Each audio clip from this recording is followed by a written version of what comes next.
من يهده الله فلا مضل له ومن يضلل فلا هادي له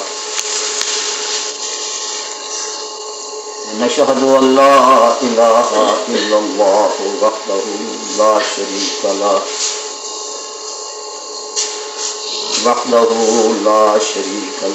ونشهد أن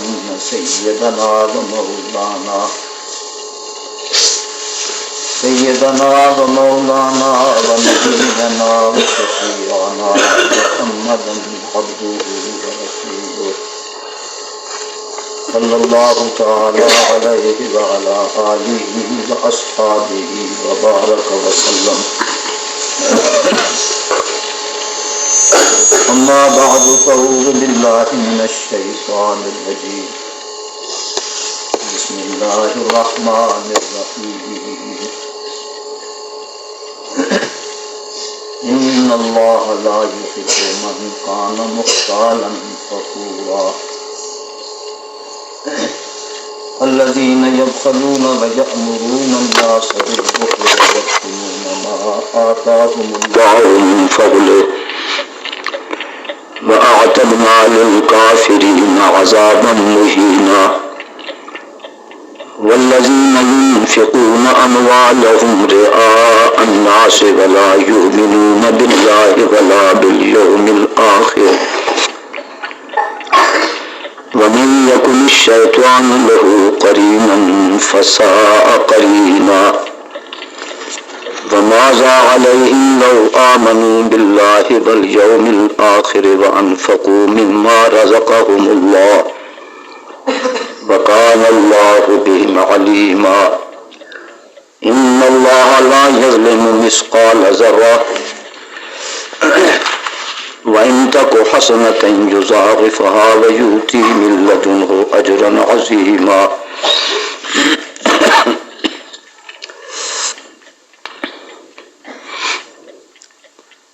إن الله لا يحب من كان مختالا فخورا.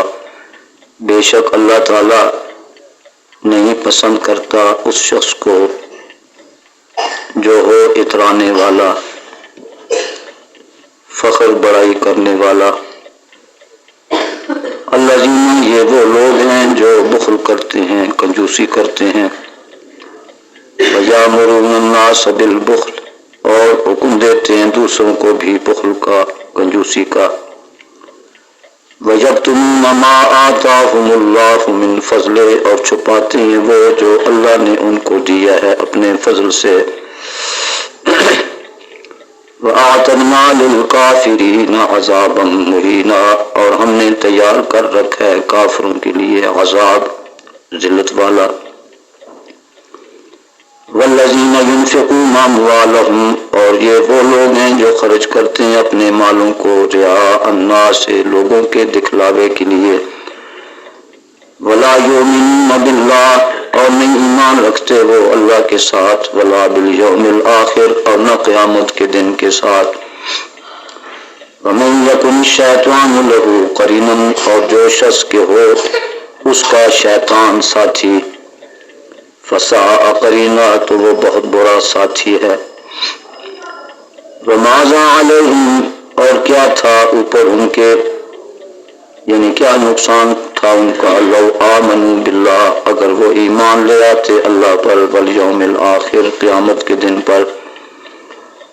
وَأَنفَقُوا مِمَّا رَزَقَهُمُ اللَّهُ، اور خرچ کرتے وہ اس سے جو اللہ نے ان کو رزق دیا تھا. وَكَانَ اللَّهُ بِهِمْ عَلِيمًا، اور ہے اللہ تعالیٰ ان کو جاننے والا. إِنَّ اللَّهَ لَا يَظْلِمُ مِثْقَالَ ذَرَّةٍ، بے شک اللہ نہیں ظلم کرتا کسی پر ایک ذرہ برابر بھی. وَإِن تَكُ حَسَنَةً، اگر ہو نیکی، يُضَاعِفْهَا، تو اس کو بڑھاتا ہے وہ. وَيُؤْتِ مِن لَّدُنْهُ أَجْرًا عَظِيمًا، اور دیتا ہے وہ اپنی طرف سے بہت بڑا اجر. 5واں پارہ سورہ نساء، 6واں رکوع. برادران اہل سنت والجماعت، یہ شب جمعہ ہے اور رات یکم جمادی الاولیٰ کی ہے، ربیع الثانی کا مہینہ وہ ختم ہو گیا۔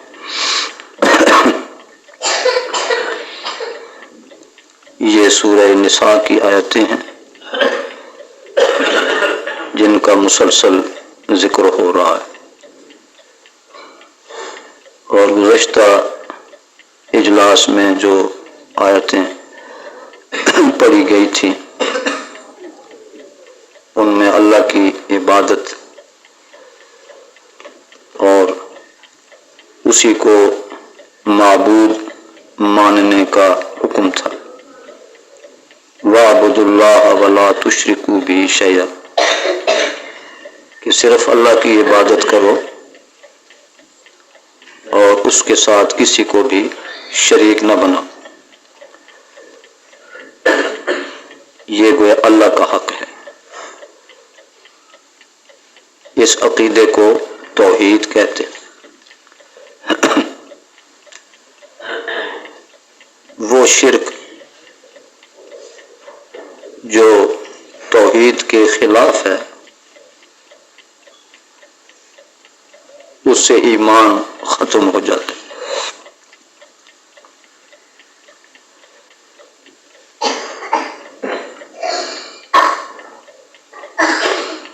اور حدیث شریف میں ریا کو بھی، دکھلاوے کو بھی نبی کریم صلی اللہ علیہ وسلم نے شرک فرمایا ہے۔ تو جو شرک کی وہ قسم ہے وہ ایمان کے منافی نہیں، یعنی ایمان تو رہتا ہے، کافر نہیں ہوتا، حقیقی مشرک نہیں ہوتا، لیکن اس کی خلوص میں فرق آتا ہے۔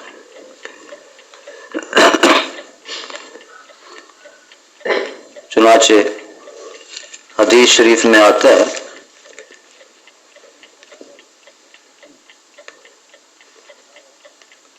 حضرت شداد ابن اوس رضی اللہ تعالی عنہ فرماتے ہیں، سمعت رسول اللہ صلی اللہ علیہ وسلم، کہ میں نے رسول اللہ صلی اللہ علیہ وسلم سے یہ بات سنی تھی، من صلی یرائی فقد اشرک، جو نماز پڑھتا ہے دوسروں کو دکھلانے کے لیے ریا سے تو اس نے شرک کیا۔ من صام یرائی فقد اشرک، اور جو شخص روزہ رکھتا ہے دوسروں کو دکھانے کے لیے اس نے بھی شرک کیا۔ ومن تصدق یرائی، اور جو صدقہ کرتا ہے، مال دیتا ہے اللہ کی راہ میں لیکن لوگوں کو دکھانے کے لیے، فقد اشرک، تو اس نے بھی شرک کیا۔ اس میں ریا ہے، دکھلاوا، حالانکہ اس سے آدمی کافر نہیں ہوتا، نہ حقیقی مشرک بنتا ہے۔ شرک کے ساتھ اس کی مشابہت ہوتی ہے، یعنی خالص اللہ کی رضا مطلوب نہیں ہوتی، اس میں نفسانیت کا دخل ہوتا ہے، اور نفس یہ چاہتا ہے کہ لوگ میری تعریف کریں، مجھ کو اچھا سمجھیں، نیک سمجھیں۔ تو گویا کسی درجے میں اس سے شرک ہو گیا، نیت کے درجے۔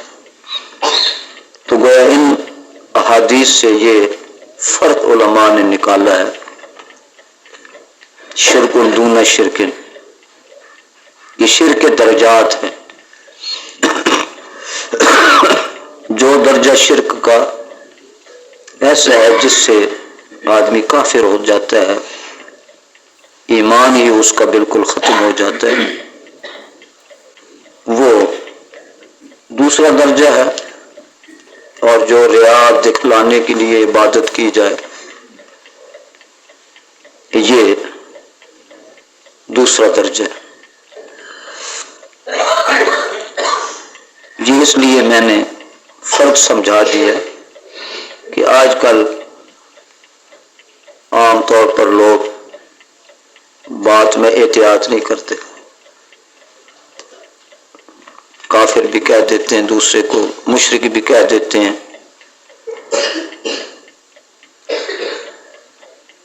حالانکہ ہر بات میں احتیاط چاہیے۔ شرک کو نبی کریم صلی اللہ علیہ وسلم نے فرمایا کہ جس طرح چیونٹی کی آواز ہے، بہت آواز تو ہے چیونٹی کی چلنے کی، لیکن پتہ نہیں چلتا، تو اس طرح بعض شرک کا ایسا درجہ ہے خفیف کہ آدمی خود بھی نہیں سمجھتا کہ میری عبادت میں فرق آ گیا۔ اس لیے اصلاح نفس دراصل یہ ہے کہ آدمی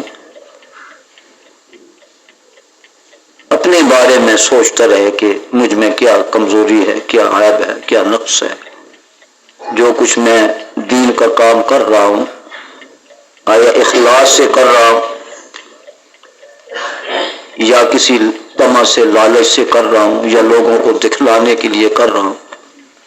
کیونکہ نیکی جو اللہ کے دربار میں قبول ہوتی ہے تو وہ ہوتی ہے کہ جو بالکل خالص نیت سے ہو۔ اس لیے صحابہ کرام رضوان اللہ علیہم اجمعین کا جو بلند مقام تھا، ان کا مخصوص تھا، وہ سمجھانے کے لیے ان کی نیک نیتی کی شہادت اللہ تعالیٰ نے دی۔ یبتغون فضلا من اللہ ورضوانا، کہ وہ نماز پڑھتے ہیں، سجدے کرتے ہیں، جہاد کرتے ہیں، آپس میں ایک دوسرے کے ساتھ اچھا سلوک کرتے ہیں۔ تو اس میں نیت ان کی کیا ہے کہ وہ چاہتے ہیں کہ اللہ کا ہم پر فضل ہو جائے اور وہ ہم سے راضی ہو جائے۔ آدمی ہمدردی بھی کرتا ہے دوسروں سے، آج کل اللہ کے لیے کم خود غرضی ہوتی، لڑتا بھی ہے نفس کے لیے۔ تو صحابہ کرام کی جو صفات ہیں اس کا ذکر تو اللہ تعالیٰ نے فرمایا، ساتھ ہی ان کی نیت کے خالص ہونے کی بھی شہادت دے دی۔ یہ سمجھ لو بہت بڑی چیز ہے نا۔ ہمیں تو خود بھی نہیں پتہ چلتا کہ ہماری نیت کی گہرائی میں کیا ہے، دوسروں کا کیا پتہ چلے، لیکن اللہ تعالیٰ کے سامنے تو کوئی چیز پوشیدہ نہیں۔ جب اللہ نے حضور کے صحابہ والذین معہ سے، جن کو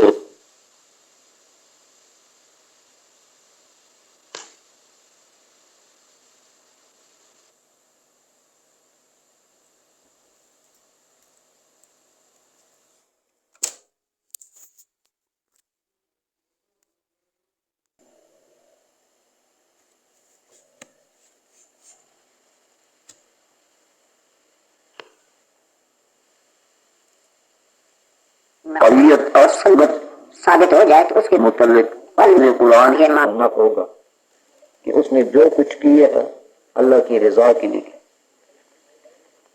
یہ جدا بات ہے کہ کوئی خطا ہو جس کو اجتہادی کہتے ہیں، تو بہرحال ریا سے بچنا جو ہے یہ بھی اللہ کا حق ہے۔ جب نیکی کر رہے ہو، عبادت کر رہے ہو، شریعت کی تابعداری کر رہے ہو، تو اس کا تعلق تو اللہ سے ہے، تو نیت بھی ٹھیک کر لو، دکھلاوا بھی نہ، نیت میں دکھلاوا بھی نہ، پھر جو ہے کامل ایمان نصیب ہوتا ہے۔ اس کے بعد پھر اللہ تعالیٰ نے بندوں کے حقوق کا ذکر کیا، جس میں سارے مسافر بھی آ جاتے ہیں، رشتہ دار بھی آ جاتے ہیں، ماں باپ بھی آ جاتے ہیں، اور ساتھ بیٹھنے والے ہم نشین بھی آ جاتے ہیں، ایک جگہ کام کرنے والے، دنیاوی کام ہے یا دینی کام ہے، بازار میں ایک دوسرے کے پاس رہتے ہیں، دکانیں ہیں، مسجد میں اکٹھے رہتے ہیں، مدرسے میں اکٹھے رہتے ہیں، تو جہاں بھی کوئی مسلمان کے ساتھ کسی کا اٹھنا بیٹھنا ہے، کسی درجے میں بھی ہم نشینی ہے، تو اس کے ساتھ اچھا سلوک کرو. بڑی گویا یہ قرآن مجید کی رحمت ہے کہ جہاں تک اللہ تعالیٰ نے بندوں کے حقوق کا ذکر فرما دی. آج کل تو ہوتا ہی ہے ہر بات میں غلبہ نفس سے یہ سب کچھ ہوتا ہے. جتنا ہی وہ اپنے نفس کی اصلاح کرے گا تو اتنا ہی وہ اللہ یا اللہ کے حکم کے تحت بندوں کے حقوق کو ادا کرے. اس لیے فرمایا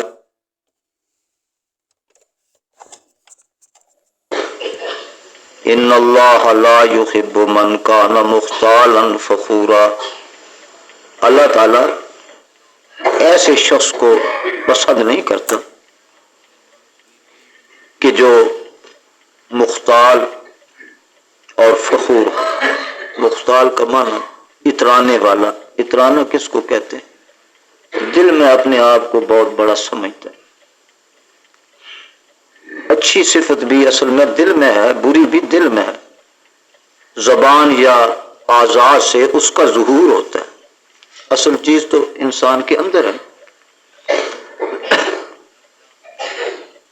شیخی مارنے والا، فخر کرنے والا، تکبر کرنے والا زبان سے کر لیا تو پھر تو اظہار ہو گیا. تکبر اس کو کہتے ہیں کہ زبان سے ظاہر کر دے اپنی بڑائی، اور زبان سے نہیں ظاہر کرتا لیکن دل میں اس کے ہے میں یہ ہوں، میں وہ ہوں، تو وہ بھی مختال میں شامل ہو. دیکھو کتنی بڑی چیز. دل میں عاجزی ہو، تواضع ہو، کیونکہ اللہ کے سامنے ہے. من تواضع للہ رفع اللہ. ایک حدیث میں ہے نبی کریم صلی اللہ علیہ وسلم نے فرمایا جو شخص تواضع کرتا ہے اللہ کے لیے اللہ اس کو بلند کرتے، اس کا مرتبہ بلند ہو. تواضع کا معنی ہوتا ہے جھک جانا. تو دل کے اندر تواضع ہوگی تو پھر وہ تواضع ہے. اوپر سے خواہ کتنا بنتا رہے، دل کے اندر اس کے کبر ہے، بڑائی ہے، تو وہ ریاکاری سے متواضع بنا ہوا ہے، جی بڑا اخلاق والا ہے، یہ ہے وہ. اصل چیز دل کے اندر ہے. زبان سے بڑائی اپنی ظاہر کرے تو پھر تو وہ ظاہر ہو گیا نا، تکبر جس کو کہتے ہیں. لیکن زبان سے نہیں ظاہر کرتا. بعض آدمی ہوشیار ہوتے ہیں، بل لوگ کیا کہیں گے، لیکن دل میں اس کے یہ نحوست گھسی ہوئی ہے کہ میں یہ ہوں، میں وہ ہوں، تو اس کے اندر یہ بہت بڑا ہے. اس لیے فرمایا کہ جو شخص مال خرچ کرتا ہے دل میں یہ ہے کہ لوگ کہیں گے یہ بڑا سخی ہے، قیامت کے دن اللہ تعالیٰ اس کو دوزخ میں ڈالیں گے. وہ کہے گا میں نے اتنا مال خرچ کیا، تو اللہ تعالیٰ فرمائیں گے کہ تو نے تو اپنی شہرت کے لیے امداد کر، نیت ٹھیک نہیں. بہادر آدمی آئے گا، وہ کہے گا کہ یا اللہ میں نے تو تیری راہ میں دین کے لیے قربانی کی ہے، لڑا ہوں، تکلیفیں اٹھائی ہیں. تو اللہ تعالیٰ تو نیت جان فرمائیں گے کہ تو نے تو اس لیے یہ بہادری دکھائی تھی کہ لوگ مجھے بہادر سمجھیں. ایسا آج کل تو یہی ہو رہا ہے. تو اس کو بھی گھسیٹ کر جہنم میں ڈال دیں گے. عبادت گزار آئے گا، وہ کہے گا یا اللہ میں نے تیری بڑی عبادت کی ہے. اللہ تعالیٰ فرمائیں گے کہ تو نے میرے لیے نہیں کی تھی. یہ بھی لوگ کہیں گے بڑا نیک ہے عبادت. دیکھو نا آج کل دیکھو ہمارا کیا، انما الاعمال بالنیات، نیتوں پر موقوف ہے اعمال کا قبول ہونا یا نہ قبول ہونا. تو اصلاح نفس کا یہی معنی ہوتا ہے کہ آدمی اپنے اندر دیکھے کہ میرے اندر کیا چیز ہے. خواہ وہ ظاہر نہ کرے لوگوں کے سامنے، لیکن خود تو آدمی جانتا ہے اپنے